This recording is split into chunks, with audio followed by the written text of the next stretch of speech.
Bonjour, on n'a pas eu le temps de se saluer ce matin. Bonjour, maître. Mon capitaine, Oui, maître. est-ce que vous pouvez expliquer à ce tribunal pourquoi il vous a été difficile de réformer les forces de défense et de sécurité en 11 mois de gestion? Oui, maître, cela atteste largement les faits. En 11 mois, on ne peut pas reformer une armée, et contrairement à vos confrères qui disaient tel est venu, quelle réforme le général Sékouba a eu à faire dans cette armée? Et pour encore rafraîchir votre mémoire, maître, les 10 ans après les élections, la réforme n'est pas totalement faite. Il en reste encore. La réforme d'une armée, ce ne sont pas des animaux. Il faut tenir compte de beaucoup de choses, maître. Très bien. Alors, selon vous, est-ce qu'il était facile de réussir ce pari avec un ministre de la Défense qui lorgnait votre poste et qui faisait tout pour saboter votre pouvoir? Il n'était pas facile, maître. Est-ce que vous êtes d'accord avec moi qu'on ne peut pas réussir ce pari sans l'efficacité d'un ministre de la Défense prêt à aider le chef de l'État? Tout à fait, maître. Mon capitaine, Oui, maître. est-ce que vous pouvez me parler un peu de votre entourage sur la chaîne de commandement et même de votre gouvernement à l'époque des faits?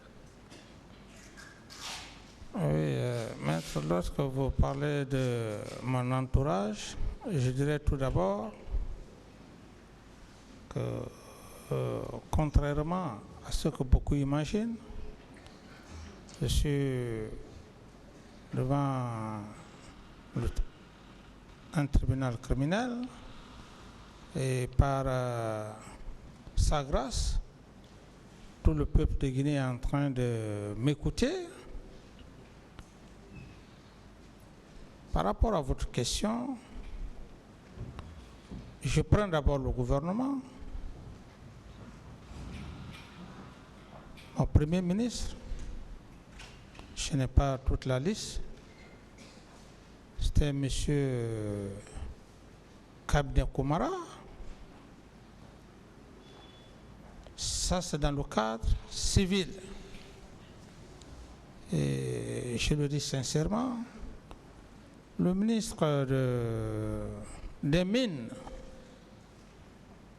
c'était M. Mamoudou Thiam. Le ministre de l'Urbanisme et des Grands Travaux, c'était M. Abakar Bari. Le ministre de l'Économie et des Finances, M.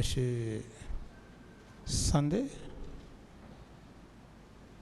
Et le ministre de la fonction publique, M. Diakité. Ensuite, M. Lube Massouma, paix à son âme. Si je prends dans le cadre des postes essentiels, le gouverneur de la Banque centrale, M. Alassane Bari, qui est d'ailleurs un promotionnaire, il ne serait-ce que c'est quelques éléments, la Cour peut constater si ce n'était que des proches. Et même le ministre de l'Éducation, Mme Portos Aïchaba, qui, à l'époque, si c'était des personnes proches, j'estime que les quelque peu le nom que je suis en train de vous dire, ça allait être le contraire. Je prends la chaîne de l'armée où on peut véritablement caractériser ou connaître une personne. Le ministre de la Défense, le général Sekouba, chef d'état-major général des armées, M. Sano, son adjoint, qui était un instructeur à moi, M.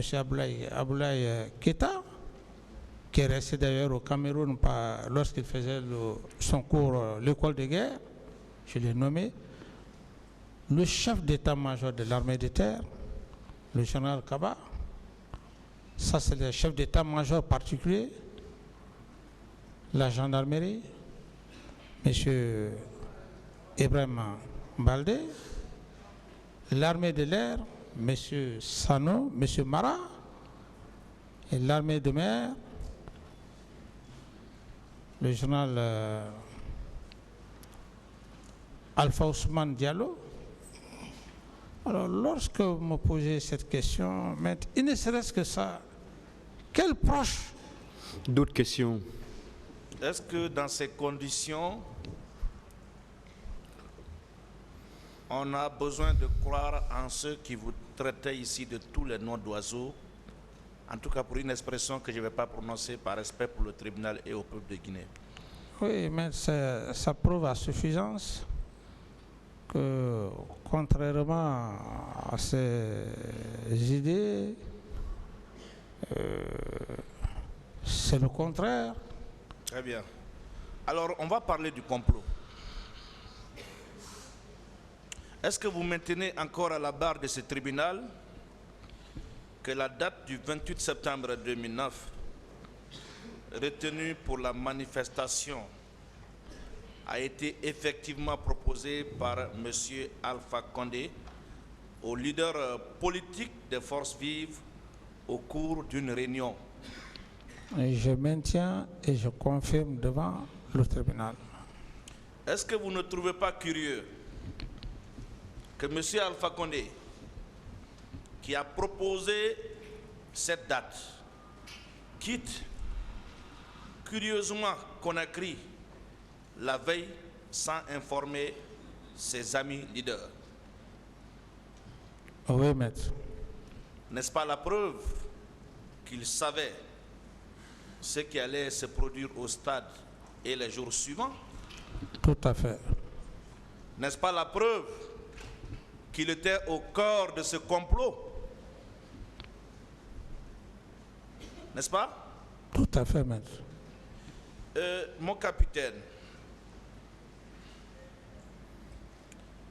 est-ce que vous pouvez très rapidement, très succinctement, décrire les conditions dans lesquelles les accords de Ouaga ont été signés? C'était un faux accord. Un faux accord. Le fameux accord. Un faux accord, il fallait juste me berner et puis berner le peuple de Guinée, c'est tout. Très bien. Vous ne trouvez pas curieux que ce soit la deuxième personnalité, pour ne pas dire le deuxième vice-président du CNDD, je vais dire la troisième personnalité d'ailleurs, le deuxième vice-président du CNDD, qu'on vous impose comme successeur, alors qu'il y avait le premier vice-président, en l'occurrence, Feu Mamadouba Toto Camara? Vous ne trouvez pas curieux ça? Tout à fait, maître, ça prouve à suffisance. Leur objectif a été atteint. Après la signature des accords de Ouaga, le général Sekouba Konaté est revenu à Conakry, il a pris fonction.